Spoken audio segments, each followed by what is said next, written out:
first lockdown back in March was devastating for churches.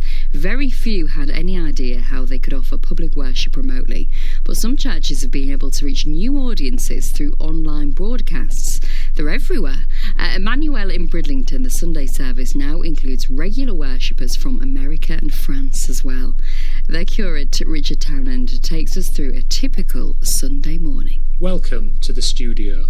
Well, actually, it's the chapel. But on a Sunday morning, it becomes a space to broadcast our online services to our church community here in Bridlington and around the world. We'll put you over there in a bit, Diana, just to sort of see how it looks, and we'll also just do a sound check. I've got that microphone up fairly high. Yeah. Should be okay. Now we're in lockdown again, the makeshift studio has returned. We stream live on Facebook from 11 a.m. each Sunday using open broadcasting software. Today in the studio, Richard Hare, the vicar, is preaching and Diana Bould is leading. Good morning. It might be cold and miserable and gloomy outside, but in the chapel at Emmanuel it's warm and sunny and welcoming. So welcome to our morning service. Our services have become much more interactive as people can comment on what's going on.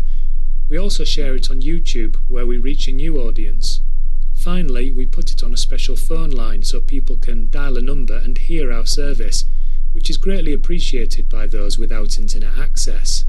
Reverend Richard thinks there are many benefits to online worship, but there are drawbacks too. One of the lovely things is the intimacy of online worship, when it's just you and a camera, and you really can feel like you're just talking to one person rather than having to make eye contact with a whole lot. And another really good thing is that we've been joined by people who couldn't normally get to church because of disabilities or agoraphobia, or they just live a long way away. So we've been regularly joined by people's family members, my family as well, from different parts of the country. The downside, of course, is it's just not the same as meeting together in person. You can't give a hug over Skype or Zoom, can you? And you can't sing together. So there's a sense of loss as well as of gain. This year, so many Christians have really missed singing and music, but thankfully we are able to improvise with technology.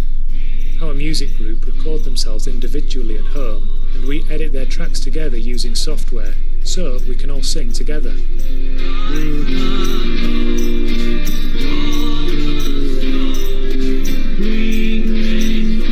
Technology has certainly changed the way we worship. Sometimes we make mistakes, but it's important to remember that this is not a TV show. It is an act of worship. And our ultimate hope is that those tuning in will know the love of God through what we are doing here at Emmanuel. But there's no substitute for meeting face to face, as Diana points out. When we've got a congregation in, it's easier because you've got face to face communication going on, and that makes it easier rather than looking into a camera. So there's pros and against, but I think online worshipping is the future because we reach so many more people than we would actually in the church. At the end of the service, we meet on Zoom for coffee. As for the next few weeks, we hope and pray that the doors of church can be opened and we can be gathered once again. But we will also continue online.